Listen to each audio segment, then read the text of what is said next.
Hey, what's up, everybody? This is your boy, the dope ass dude, and I am so excited to be back with you guys. Happy New Year's. Welcome to 2024. A lot of great things that are going to happen in this year, and I'm excited about everything that is planned for the podcast this year and planned for you. And I'm speaking blessings all over your life for the new year. And you already know the drill. If you're not subscribed to the YouTube channel, if you don't mind, go ahead, subscribe to the YouTube channel.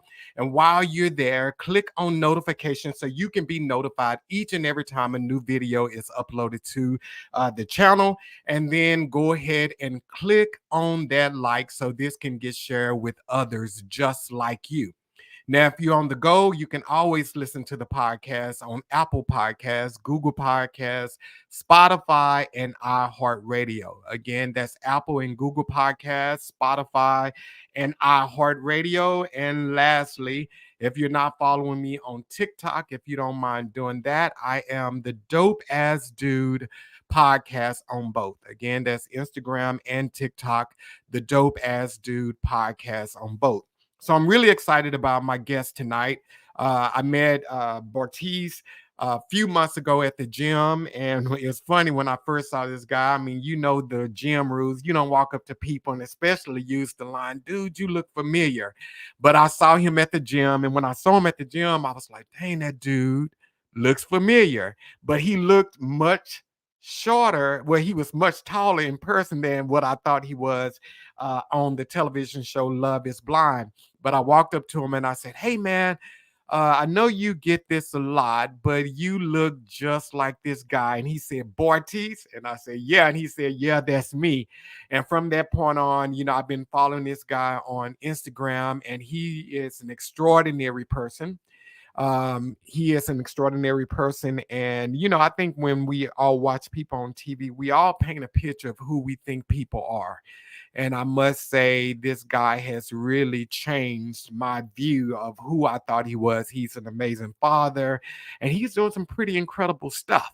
But I'm going to go ahead and bring him on out here because he can introduce and talk about himself way better than myself. What's going on? What's going on, man? Here. I got my son Hayden with me tonight. Hey. This is the first time on a podcast. Wow. Happy New Year, what's going on? So, Bartise, so what's been going on with you, man, since Love is Blind? What's been going on? I've done a lot since Love is Blind, man. We filmed Love is Blind now more than 2.5 years ago. I was 25 during filming. I'm 28 now, so almost 3 years, right? I've done a couple other shows, too, one of which already has aired, called Perfect Match. You saw me return to Netflix Valentine's Day of last year.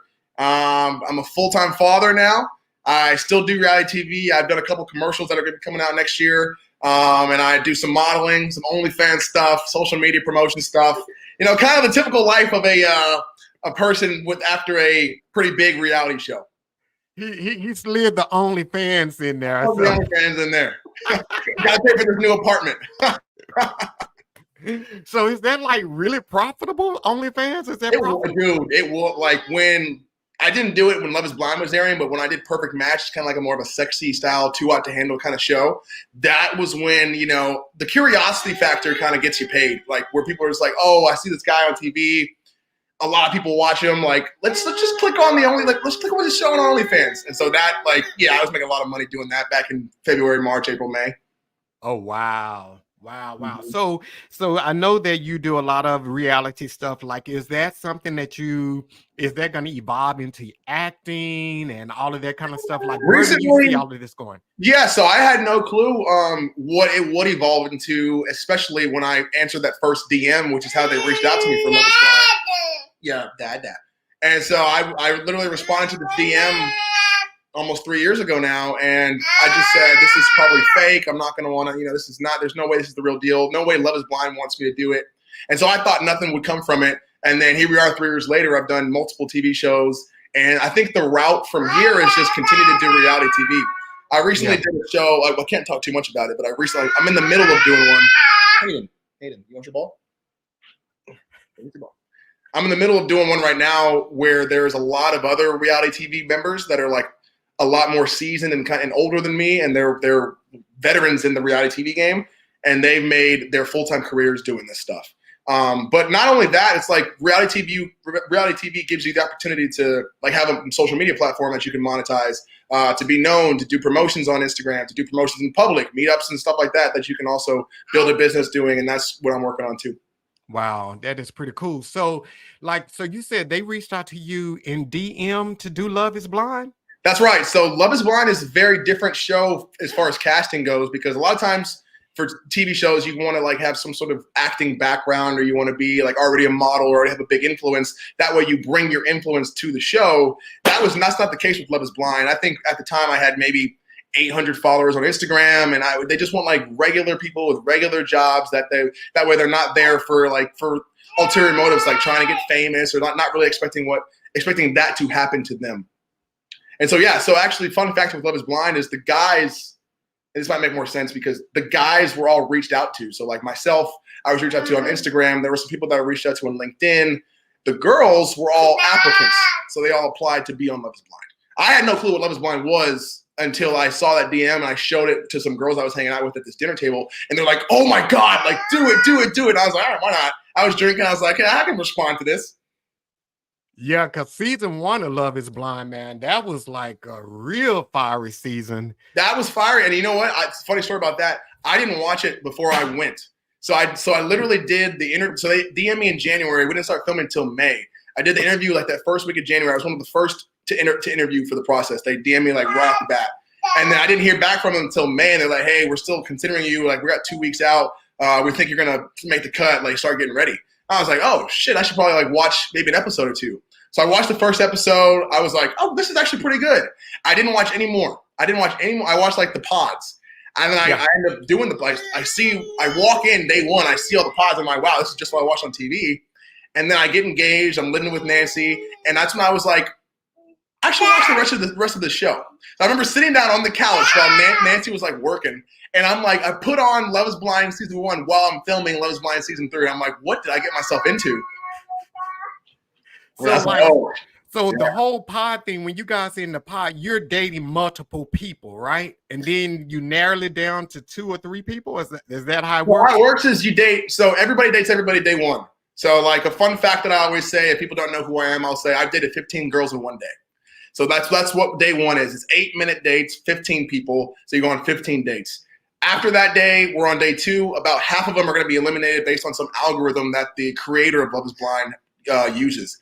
And so by day 7, I was down to just 2. And so you eliminate every day based on if they rank you highly and you rank them highly. Oh, wow. That's really interesting to know. So let me ask you this here. What is the biggest misconception people have of you? Well, a couple things. I think the one we already touched on was that I'm short. I'm actually 6'4", so I don't know why, but it's like, man, the camera makes you look so small.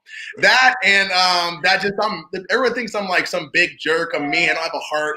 And my social media has definitely changed since becoming a full-time father, and I think people have seen like the nicer side of me.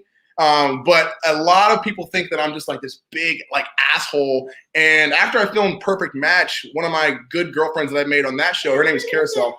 She told me, she's like, Bartise, there's like 3 people in reality TV that I would trust with like anything, and like you're one of my favorite people. That does not mean I want you to date my daughter or something, but you're genuinely a good dude. You have a good heart. Sometimes you say some mean stuff, but you're never like lying, and you're never like intentionally trying to hurt somebody. Yeah, so when we saw you on Love is Blind, was that 100% you, or was that a lot of editing and cuts? Oh, that's a lot of editing, but also like I'm not gonna lie to you, like a lot of the editing happens as you're filming it. Let me put him in his thing here, because he's being a little loud. All right, you're 15 minutes fame over, Hayden. Say bye.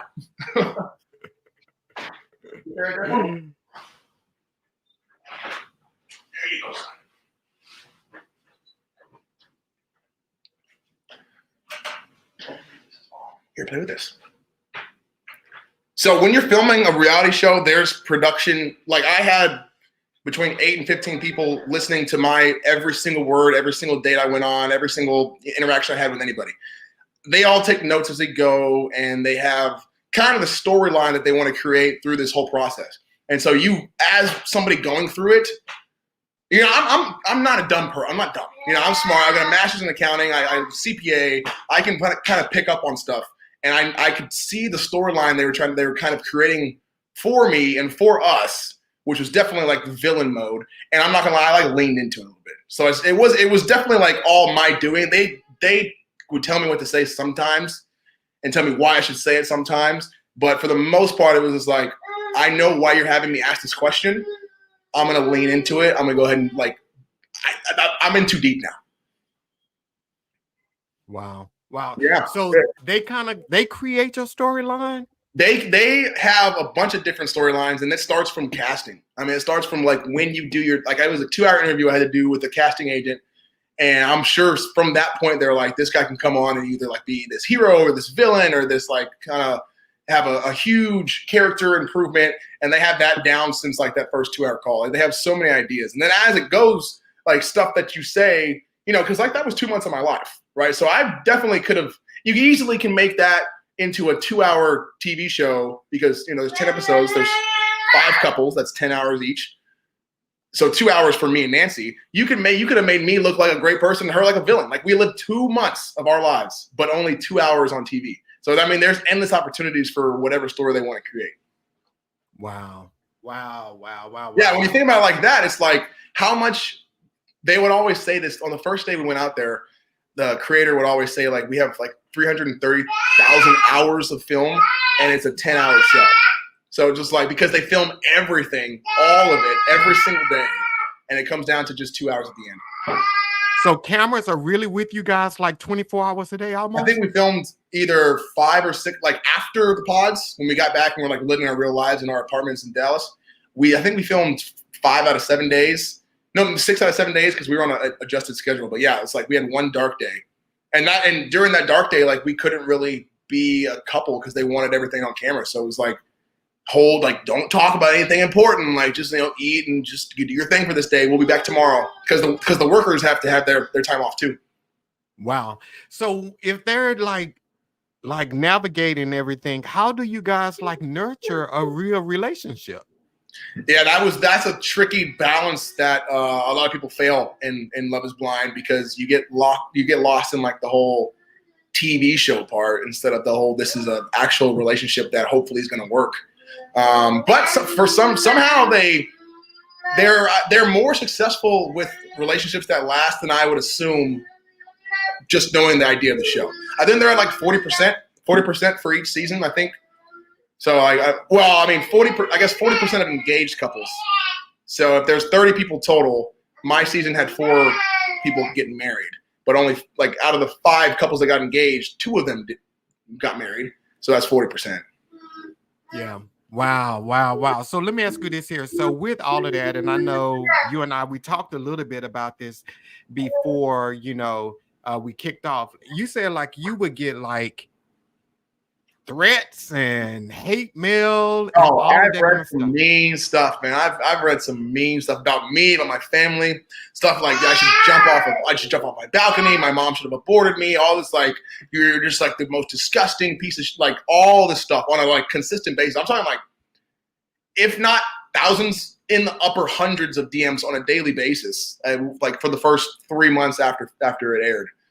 Just because so many people watch the show, I think like 60 million people watch Love Is Blind, and for some reason, a lot of those people want to tell you, you know, what they think about you. And I've always said this from the beginning. I don't know if I've ever watched a show or gone to a basketball game. I live right downstairs at American Airlines Center. That's where Luka and Kyrie they play. I've never gone to a game and seen Luka miss a shot like to win and been like, I'm gonna tell him how I feel about him on Instagram because he's accessible to everybody else. Like I'm gonna tell Luka, screw you. I've never felt that way to share, but for some reason, a lot of people do, and a lot of them are negative. And that's the thing. Like they do like provide therapy, but it's like, you know, it's bullshit. Like check the box type stuff. And they would tell us that like hate is a stronger feeling than love or connection. And so a lot of times what you're going to read is going to be the negative stuff, because if you like something, you're not going to go out of your way and be like, oh my God, good job, as frequently as you would be like, dude, screw you. So how did you survive all of that then? You know, because like the show is over. Did they have therapy after the show was over with, or while it was going on? No, nothing while it was going on. And the therapy after is like a quick call with a therapist that's like, are you okay? And I never say no to that. I'm always okay. Like, that's just how I've been. That's how I was raised. But I think luckily for me, I have pretty thick skin, and two, I just have this mentality that everything's going to be all right. And I actually have a tattoo on my arm that I talked about on Love is Blind that says in Spanish, siempre hay algo para sonreír, which means there's always something to smile about. So no matter what, like 90% of the world was, or not the world, but 90% of what I felt was 90% of the world was just hammering me. I was always just like, yeah, it sucked. You know, I definitely like felt it, but I always knew that was going to be over. You know, I can get out of this. I can show people who I really am one day. It's going to suck right now because I dug myself a deep ass hole, but I'm a good climber. Wow. So if you could do it all over again, well, would you do it all over again? I have been asked this question a million times, and I've always answered it like I would always do it once, but I would not put myself through that again. I would always do it the first time, though. If I were to do it again, let's say I never had done it in the past 3 years, then I would wait until I was older. You know, I don't think it's a place for a 25-year-old to do Love is Blind. Oh, wow. So let's say, wow, that's a little scary to think folks are that crazy to be sending death threats behind TV. Oh, I've talked to people in other seasons. My friend Diamond from season 1, she can confirm that there's death threats going to her too, and she wasn't even villain. Yeah, that was the black girl, right? Yeah. Who was got married to she got married to the guy, right? They broke up. They broke up. Yeah, I remember her. She was like a good girl. She was the victim. Yeah, no. Mm-hmm. Oh, wow. So she got death threats too? She did. Mm-hmm. And I talked to her before my show even aired. So I was like, oh my gosh, like if you're going to get, because I knew I was going to be like this bad guy. I was like, if you're getting death threats, like, what am I going to get? Like, holy hell. But I've been cussed out in public. You know, I've had cars see me on the side of the road, stop, honk their horn, like say, fuck you, Bart, like the mean stuff. So it's something that you get used to, honestly. So are you still in therapy? No, I did that. Like I said, that therapy call was like maybe 15 minutes, and that was after we had finished filming, so nothing really aired yet. And then they check up on you as it's airing for another like 10-minute call, and that's about all they put us through. Yeah. Wow. So I know like Love is Blind, it opened up some extraordinary doors for you and so forth, and it's creating a new path for you.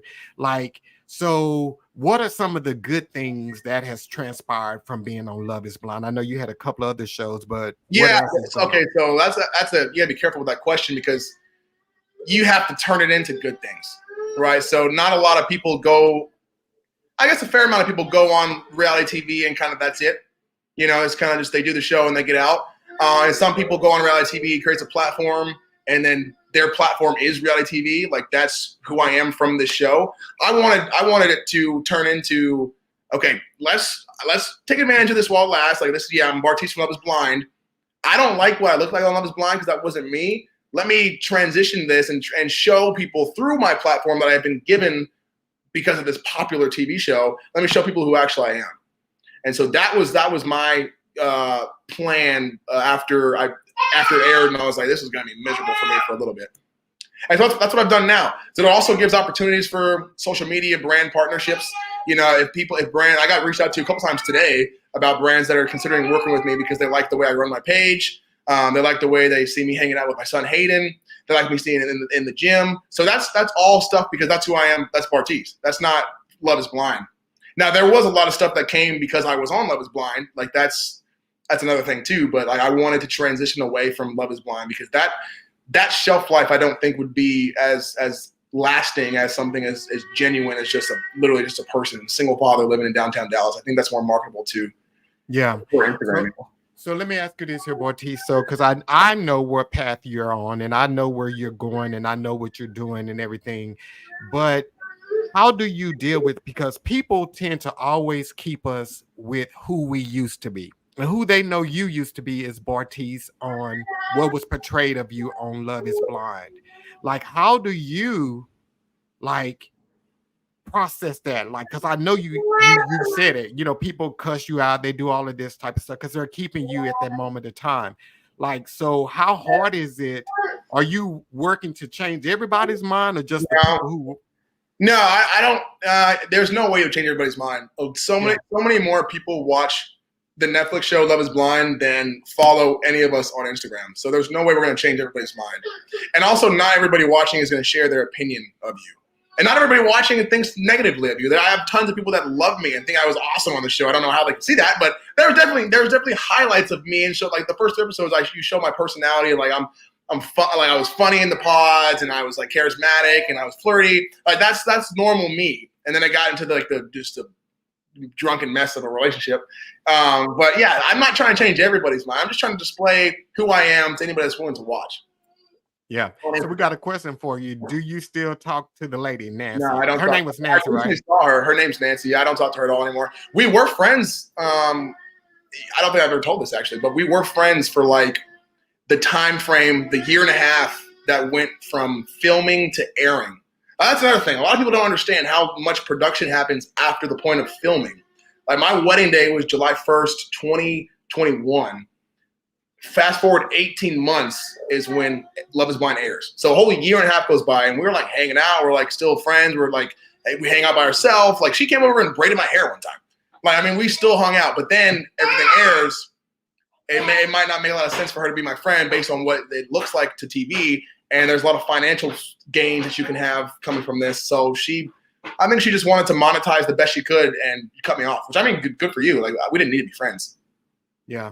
Yeah. So do you think watching it for her on television caused her to relive everything? Or absolutely. Everybody, we all felt that way. All the people that got engaged and had to watch it back, because the way we watched it back was Love is Blind airs in a series. So I think it was over 4 weeks. There was multiple episodes airing per week, and then the fourth week is the finale. The first week we all watched it in Dallas. Like we all had our own little watch parties. The second week, we had all flown to LA, and we were given an iPad. And again, they took our phones and they locked us in a hotel room individually and had us watch the remaining 7 episodes on an iPad that night. And then in the morning, we filmed the reunion. So we all watched for like 7 hours, like this on this little iPad in my LA hotel room bed. And then the next morning, we filmed the reunion. And I remember thinking, like, I was watching my story, and I was like rooting for me. I was like, come on, me and Nancy. I was like, do it, Bartise. I was like, I knew what was going to happen. I remember how I felt back then. They didn't do a good job showing how I actually felt when I was in the relationship. They did a good job of making it entertaining. Like it was very entertaining, and I was captivated. And there was a lot of hope going into this wedding, and so much so that I was like literally watching it like, oh my God, he's going to do it. And he being me, so. Wow. So, okay. So, and I know we weren't even supposed to talk about this here, but so when you guys, when you guys did the reunion, she like Nancy, she looked amazing. She had slimmed down and colored her hair and everything. She looked like freaking hot. So she is a good looking girl. She's a good looking girl. Yeah. It did not surprise me that she looked good at the reunion.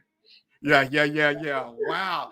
So you was rooting for yourself, even though you knew what was going to happen in the end. Yeah. All right. Hey, so out in the comments, those of you who have seen Bartise season, were you rooting for Bartise as you watched it? So we put that out there. Be nice. Yeah, be nice. This is a nice crowd. So they are real good. So, okay. So let's talk about starting fresh, because now, Bartise, your journey has changed, man. You're a dad and you're just doing some amazing things. So like, how has fatherhood changed you? Oh man. So I know he just turned 1 4 days ago on the 30th. And so since then I've never put myself first anymore. So I think it's definitely made me grow up. It's definitely given me patience. I have a lot more patience now, because there's a lot watching him crawl around and like make sure nothing goes in his mouth or he grabs the remote. So it's definitely given me more patience and just a different appreciation and outlook on life. Just because I love to see him and watch him grow. And then even like my relationship with my parents, like thinking that they have been in my shoes doing what I'm doing with him. They did that with me 27 years ago. Like it just opened my eyes to a lot of different things and have a different appreciation on life. Yeah. Now, how do you balance that though? Because you're still pretty busy and you are a full-time dad. So let's put that out there. Bartise, full custody of his son and he's doing his thing. So how do you find balance? Our legal meeting is coming up next week. So I just not jinx anything. But yeah, I'll very shortly it'll be official legally that I'll have full custody. So wow. He's been with me. His mom's not been involved for some time now, but legally it'll be set. So I don't want to do anything. Yeah. You'll be fine. So how do you find balance though with everything you have going on? It's been a massive adjustment, and I have a big support system in San Antonio. I do have support here in Dallas, but all of my support is primarily in San Antonio. So I go there if I need to do, like I did a 3-week thing or 3-day thing in LA not too long ago for a commercial, and I was able to have him in San Antonio. But its schedule is very strange. So it's not like I'm working a 9 to 5 where I take him to daycare. It's very much like, okay, I have this gig coming up in 3 weeks or next month. Let me go ahead and plan where he's going to be. But other than that, it's not super crazy. It is crazy going out and getting recognized with him. Because then, like I said, people want pictures and stuff, and that's just, I don't know if that's what he's going to want one day. So I'm trying to balance that. But as far as scheduling goes and where he's at, I mean, I have him here with me most of the day. A lot of my stuff I do is online on the computer. I take, I have the content that I have, I make here, and he just sits in his high chair and watches dad do his thing. Nice. So do you think you would ever, if they ever offered you a reality show of being a dad, would you do it? Yeah, I would definitely do it.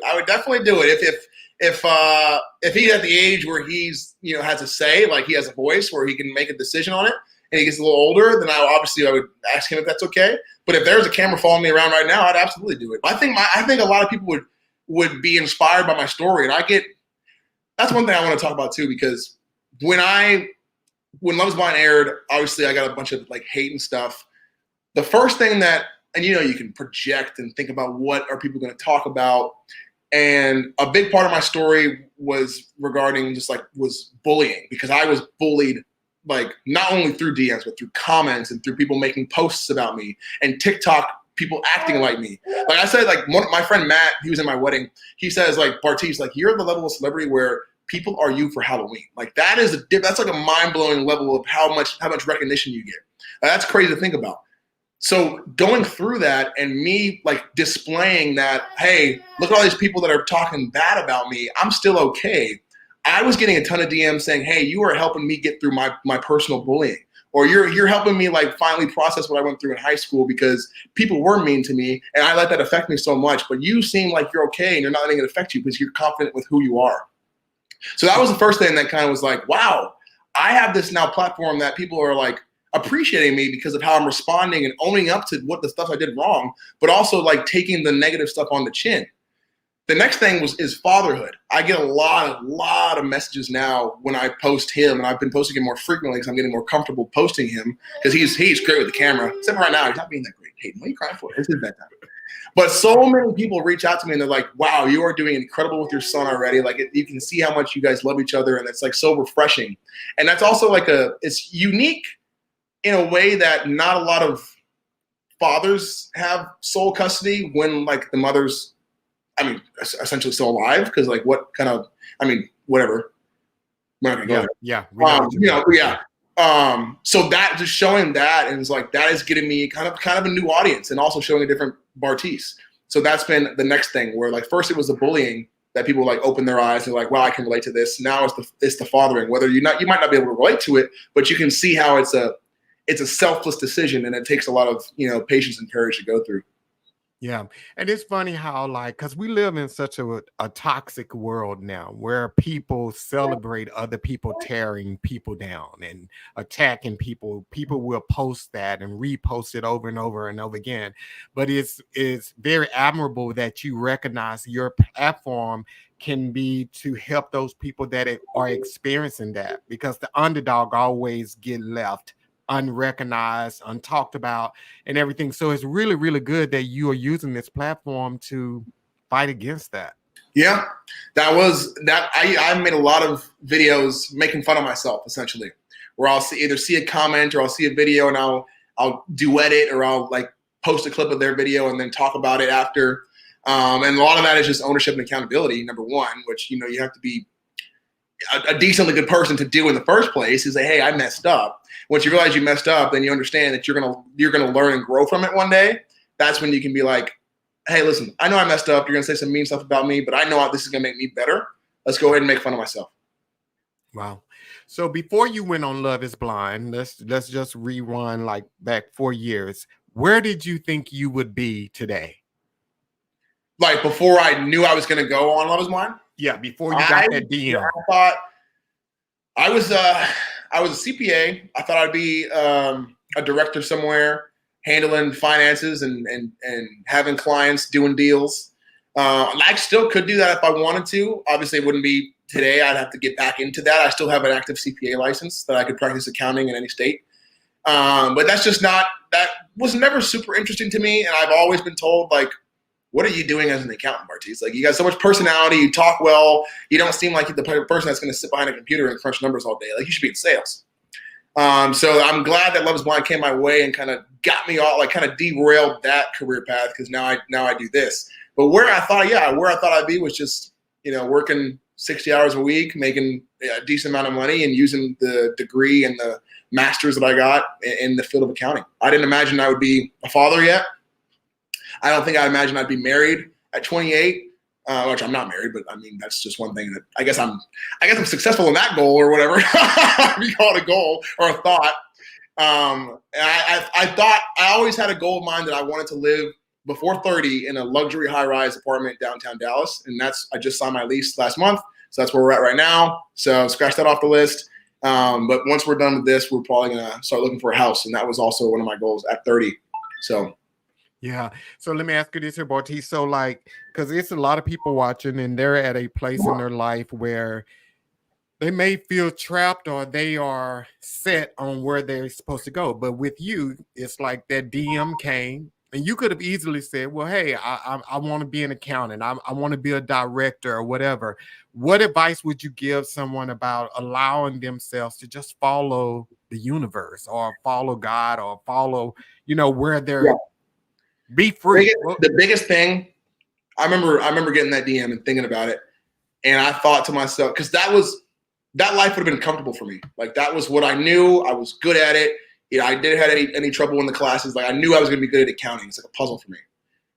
Then I got the DM and I was like, I don't know if I'm going to be good at this. I have a lot of personality, but I've had like only serious girlfriends. Like, I'm not this big. I didn't think I was good at flirting. I was just like, I'm going to have to go date on TV. I ultimately made the decision to do it because I wanted to get myself out of my comfort zone, because that's where I knew I was going to grow.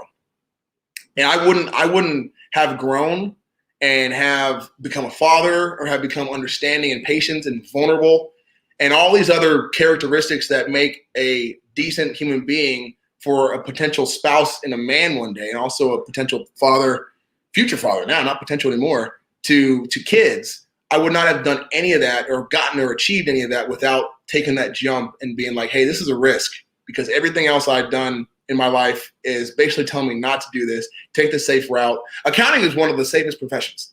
So, it's very reserved, and I just wanted to get myself out of my comfort zone, force the growth. And I was still young enough at an age where I feel like that was acceptable, but it was really never too late. I was 25. And that's my advice to people that would find themselves in a situation where they can find, like, hey, there's a fork in the road.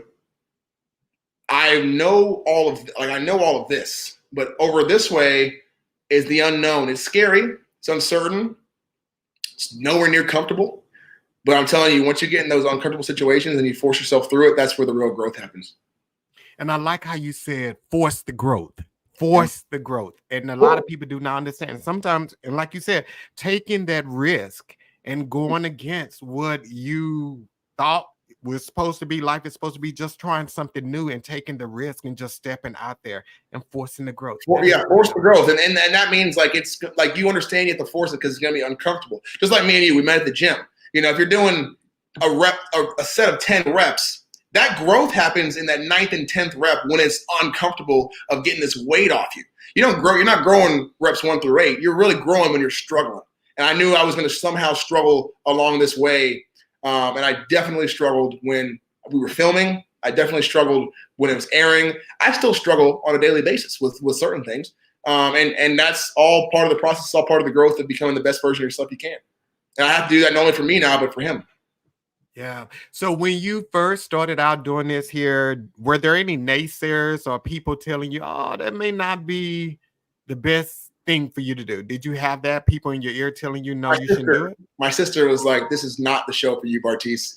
And I was like, "Whatever, Ma. You're just jealous." She's a model growing up, and she's a beautiful girl, and she could absolutely be on reality TV. My younger sister, shout out to Maya.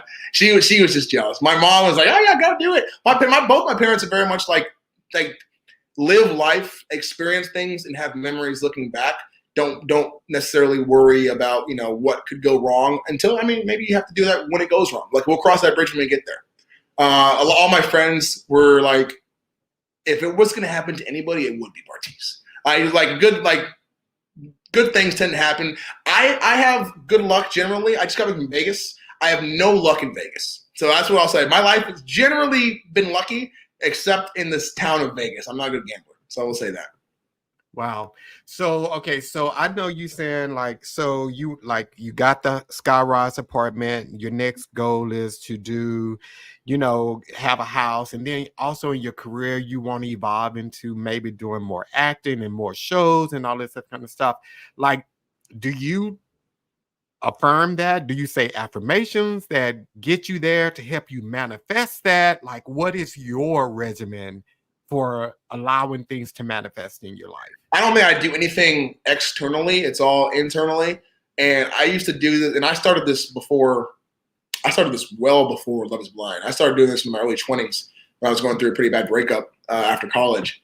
I would go on my balcony. I like cigars too, so I'll mention I smoke cigars. And then I like to do it on my balcony. And I would turn on some music and I would just look. And I would look into especially living downtown, now I can see a lot of rooms, office buildings or apartment buildings, restaurants, a lot of lights in downtown Dallas. Where I was living at the time, I could also see a lot of lights, but it was more residential. And I would just think about all those lights are representative of people, individuals, and all those individuals have problems. All of them have families. All of them have stories. Who am I to sit here and worry so much about the problems I have in my life? Because I am so small compared to this whole this conglomerate of a neighborhood and a community and then a city and then a state, then a country, then the world. Like all my stuff is so small. So as far as like talking out loud my goals and stuff, I kind of just like to go out and sit and understand that failure is okay. Feeling sad is okay. And one day, if you continue and have this mindset, I think you'll be appreciative of the life that you've lived. I don't write a whole lot of stuff down. I have ideas in my head, but I'm not the type of guy that's going to have like a list of stuff where it's written down where I can scratch it off. I just like to live and take advantage of any opportunity that comes my way. And I always think I've been good at spotting those. And I just want to continue to be good at spotting opportunities and advantages. Yeah. So would you say you live a free life? Very free.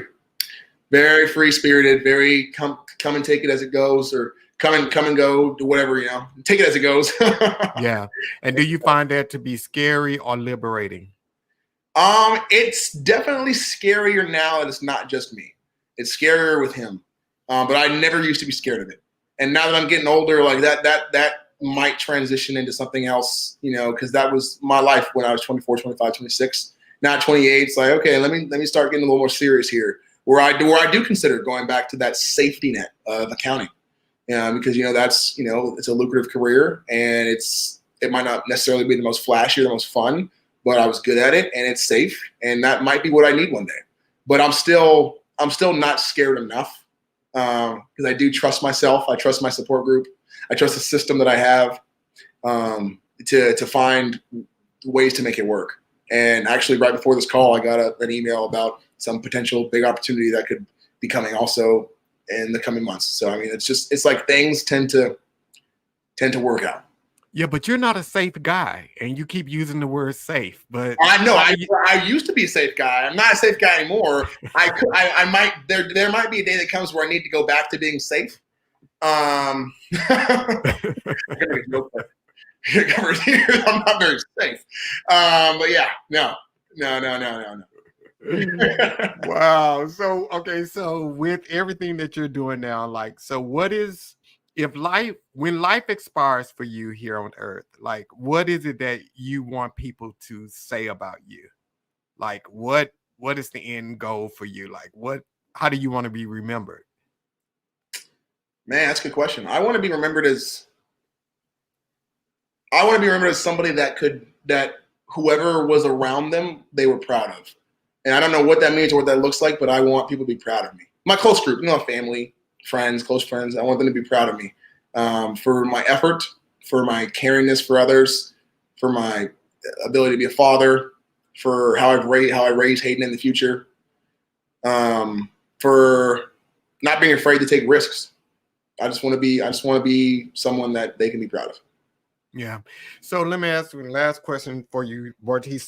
So you live your life in the open, you live it in front of everybody, you post on social media all the time, different things that you're doing, you're sharing with the world your life. Is that scary for you to be that open because you put yourself up for people to ridicule you and watch you and wait for you to make a mistake? Because yeah. like For me, it wasn't necessarily scary for me because nobody knows me like I know myself. All the people talking bad in my comments or bad in my DMs, plus all the people talking good in my comments or good in my DMs, and anybody else that's going to see this, honestly, doesn't know me like I know me or like my family knows me. And so that's given me a sense of comfort in putting my life out there because I know I'm going to be judged regardless. It was a very scary time in my life when I announced that I was a father. And we can talk about that too, because the timeline, I know a lot of people didn't understand. I knew that was going to be an issue because it doesn't look like, as far as when the shows air, it doesn't really make any sense. But when the shows were filmed, it makes a lot more sense. That was a scary time for me.